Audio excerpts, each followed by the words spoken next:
Good evening, everyone. This is the Old Man Jim coming to you with a video showing the features and style of my motorcycle that I will be taking a trip on, and I will be posting a few videos during that time frame.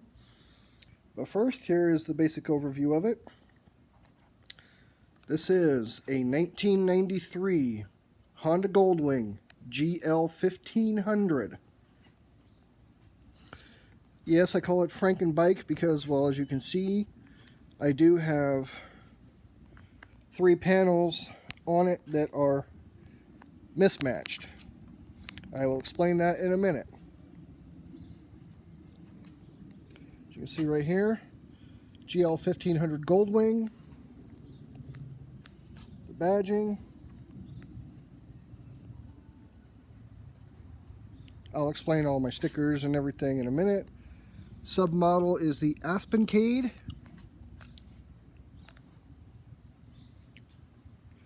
And just to show you, hey, why don't you buy a motorcycle made in America? Well, guess what? This 1500cc 6-cylinder motorcycle, yes, 6 cylinders, is made in the USA.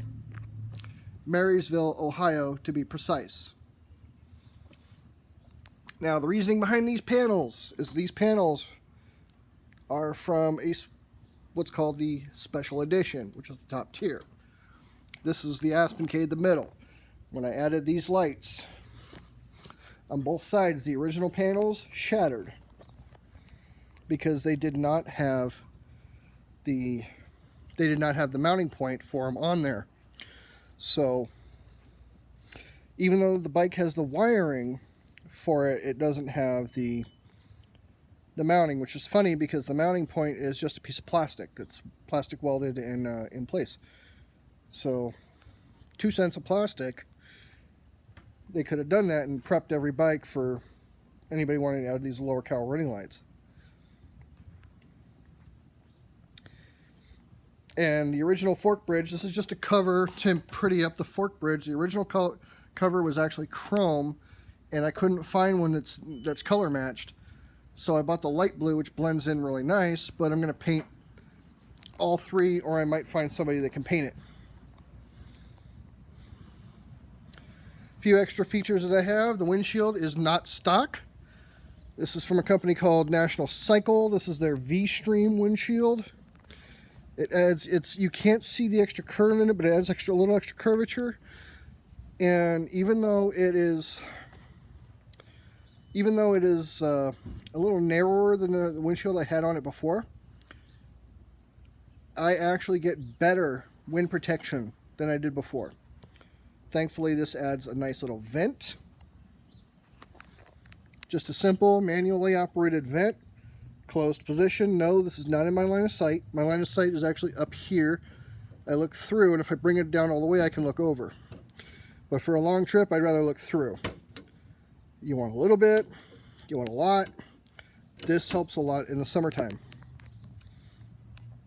This is a cassette player. Believe it or not, it works. Since I don't want this video copyright dinged because of the radio being on, I am not going to turn it on. It also has an intercom.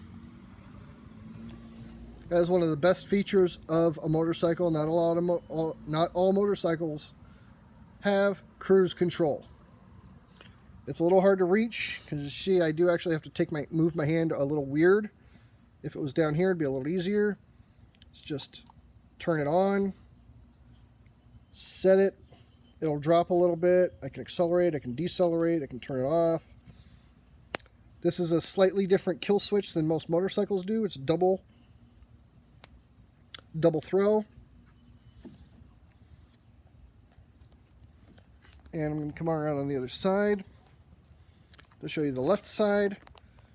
You know, it has the standard high beam, low beam, standard turn, push, but this has auto cancel. I don't always have to push it in.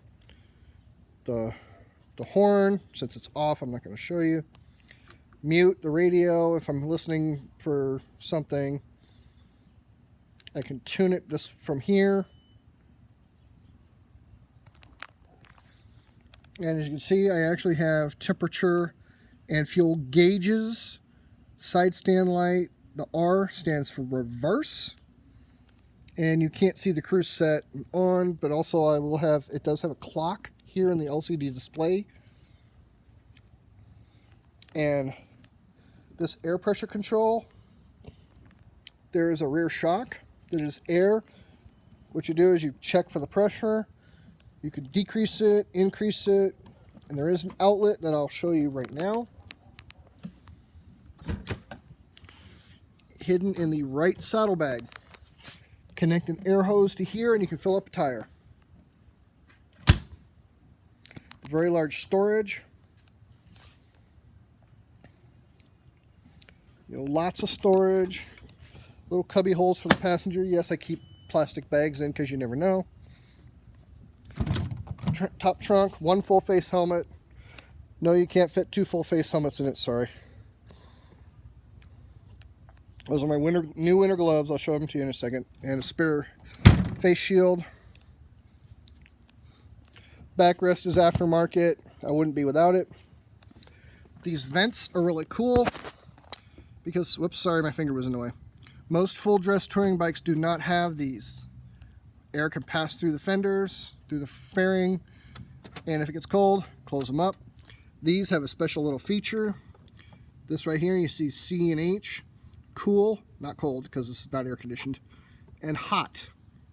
All this means is I flip this little lever and now air is flowing over the exhaust manifold of the engine, so that helps keep my feet from being too cold. Here's the shifter, standard motorcycle shifter. 1 down, 4 up. This is the center stand to put it in, put it level. This is the reverse lever. You have to be in neutral with the motorcycle running. Pull it out and up. I'm not going to do it now. And it will be in reverse. And all you have to do is you press this, and what it does is change the polarity of the starter. And now the starter will be reversing the motorcycle. These cables are for an intercom system, which I do not have the headsets for. Unfortunately, I've been tempted just to pull these cables out because, well, they are a pain in the butt when they slip out of their holders. One for the front, one for the rear. There's no holder for the rear. More storage.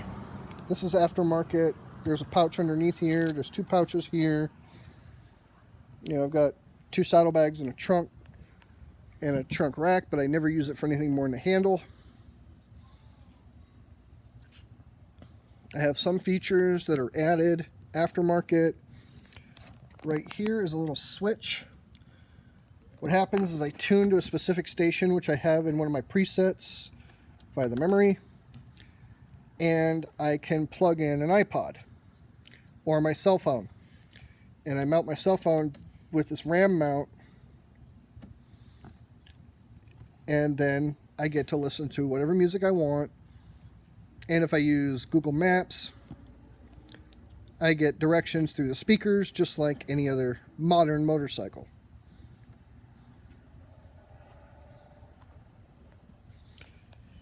And I've had friends ask me, why are you going to take this motorcycle on such a long trip? It's like, look, I gotta get home somehow. Yeah, my keys are here. I was going to show you the lights and everything, but here I'll just show you. There's a dual beam headlight. There's one bulb here, standard halogen, because I don't want to blind anybody. These 2 are LED position lights. They just add a little extra light. Turn signals, which actually also have hazard capability. This isn't just a reflector. There's a light bulb right in there that I have wired to flash with the turn signals. This is an added light. This is an added light that also will function as a turn signal. Turn signals, I like these because they are nice and high. There's a brake light here, and just a couple extra little lights that don't really do much. There, I have a brake light here, brake light down here, so there's plenty of light. And this used to be just a reflector, which I've replaced with 2 additional brake lights, so I have more lighting in the back than most cars. Dual exhaust. It's very quiet, very smooth. It's, you know, it's a beautiful motorcycle that gets me where I want to go. And there you have it, the GL1500 Honda GoldWing, which was produced from 1988 to 2000, which was, you know, which succeeded the. This was the first one with a full-on fairing mounted to the frame. The previous generation, the GL1200, did not have that. Everything was aftermarket. Same with the, you know, they did produce fairings, but you had to add them yourself. The GL1100, the GL1000, the two originals, they were naked. They had no fairings, no saddlebags, nothing like that. This was succeeded by the GL1800, which the original one came in 2 generations, added an 1800cc engine, more sport bike-like styling. The seat was lowered a little bit, a couple inches, but the saddlebags are a little smaller.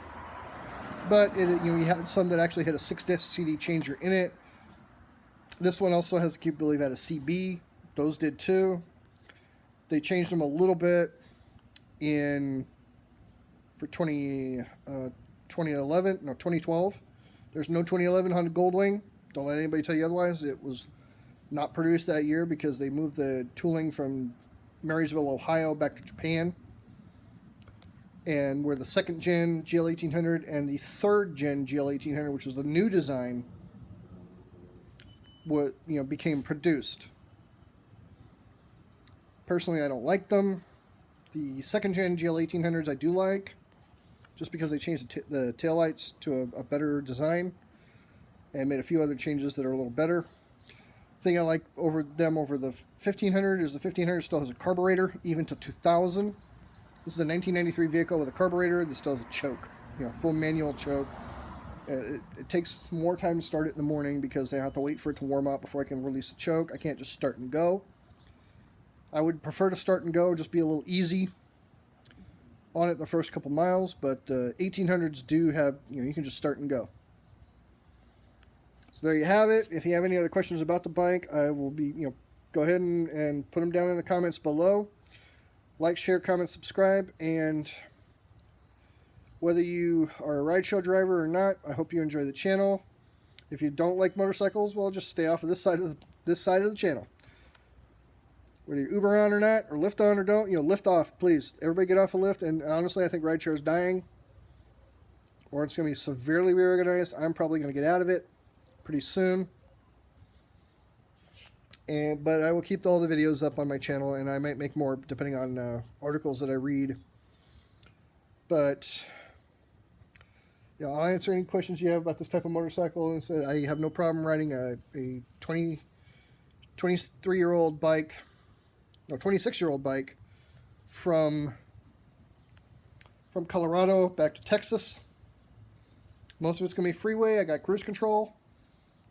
And a lot of Interstate 25 between Fountain, Colorado and the border was actually new. I'll make some pit stops as I see some stuff that I think is really interesting. You know, take a few breaks. I'm hopefully going to be able to make Albuquerque that night and stay in Albuquerque. And then I will come home and we shall see. But I got to get her back inside because it's starting to rain and I just cleaned it. So,